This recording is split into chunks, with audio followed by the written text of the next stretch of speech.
Hey everyone, welcome back to another video. Today we are going old school. Yes, old school. I am doing a DIY budget planner spread. But first things first, if you're new to my channel, hey, welcome. My name is Debronetta and I love all things planning. Here on my channel, you'll find a mix of lifestyle planning, budget planning, daily, weekly, monthly planning, because I'm a busy mom and organization and structure is essential for my life, and planning helps me to do that. If you can relate, go ahead and hit subscribe. Also, if you're just a planner friend who loves all things planning and you're curious about the latest, the greatest, and how you can use your planners, go ahead and hit subscribe too. I would love to welcome you to my YouTube family. All right, so let's get into today's video. I previously showed you all this budget planner from Walmart. I'll leave a link to this planner in the description box or perhaps in the cards, or it'll show up at the end.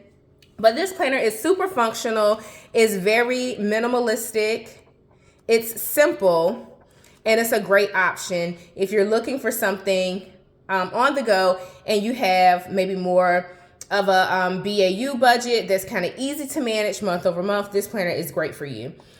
I'm not going to use that today. I also have the Happy Planner. I previously reviewed this on my channel. I haven't used it yet to start planning. I just customized it to say Faithful Budget. Then it goes into the spreads for each month. So this planner is great if you need something a little bit more comprehensive. If you're into kind of deco budget planning, this is great for you. It's a classic Happy Planner. You can't go wrong. You can also add additional pages into your planner as well with the extender packs. But today, since we are going to take an old school approach and I'm going to create a DIY budget, I'm going to use this planner. So we're just going to talk through what I'm doing, how I'm setting up this DIY spread, and we're going to go through it together. I hope that it inspires you. If you need to create something a bit more comprehensive beyond what a traditional budget planner provides for you, this is a great method. Also, if you're just not into planners and you're just here for the budgeting tips and content, this is a great method for you. It's something that you can start your year out with or your month out with, and then you can kind of manage your expenses in Excel, which is what I do. So I'm getting started by just accounting for my income, then I'll get into my annual expenses. All right, so in this section, I'm going to capture just some annual expenses, my student loans, and some other starting debt. And then over here, we are going to focus on our more monthly expenses. As you can see, I do need two columns to capture my monthly expenses, and I'm using like a double layout or a full spread. And look, I got something right here already. But nonetheless, I'm using two pages to capture my spread for my monthly expenses. And this is just kind of my baseline budget. Usually what I'll do at the start of each month when I take a DIY approach is just account for this spread, the monthly expenses. And ideally I could probably fit everything in one section, but I want to make sure every line item is broken out, even if it is more of a one-off expense or something that's more flexible. For example, during the summer, my children have summer camp, which is a different price point compared to their usual after-school program. Sometimes here or there, I'll use a sitter service. So that kind of flows in and out of my expenses. So I'll probably use a third page and account for my non-BAU expenses. So let's see how this takes shape. For the most part, I start with my ties and then I go in kind of order of price point. And then for the sake of this planner layout, I'll probably highlight, y'all know I keep my highlighters nearby.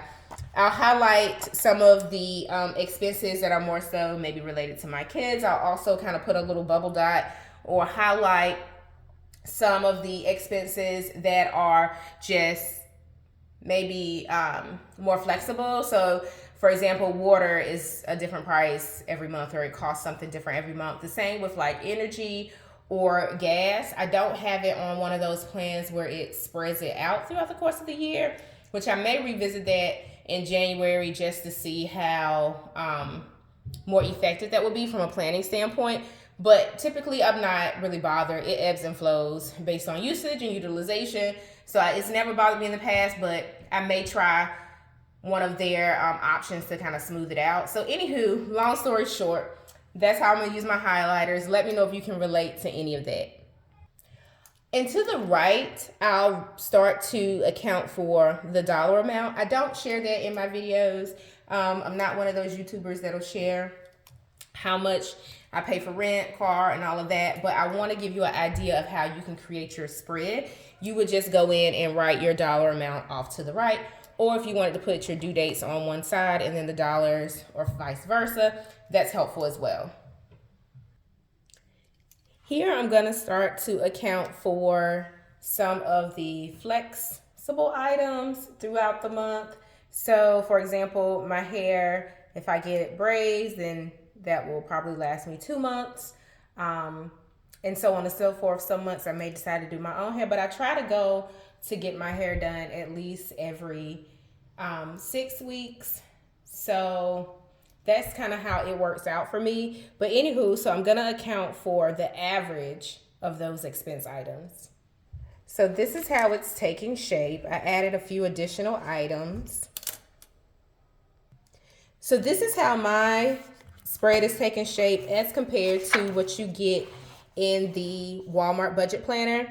And there isn't a huge difference in how I am allocating certain line items.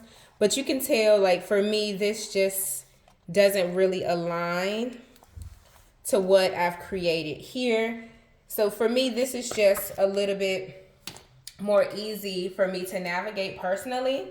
So I'm gonna continue to layer in some of the additional one-off expenses, subscription services, and things like that to just round out this annual budget layout. I hope that you found this helpful. If you follow something similar, let me know in the comments. If you do it in a planner, if you have a dedicated notebook, anything will really work. You just need a blank page, pen, maybe some highlighters if you're fancy like me, so that you can get started with your monthly or annual budget plan so that you can see how much you spend compared to, or how much you spend compared to how much you make. Let me know if you found this helpful in the comments. I look forward to creating more budget planning content throughout the course of the year. Make sure that you hit subscribe, give this video a thumbs up. Happily planning, y'all.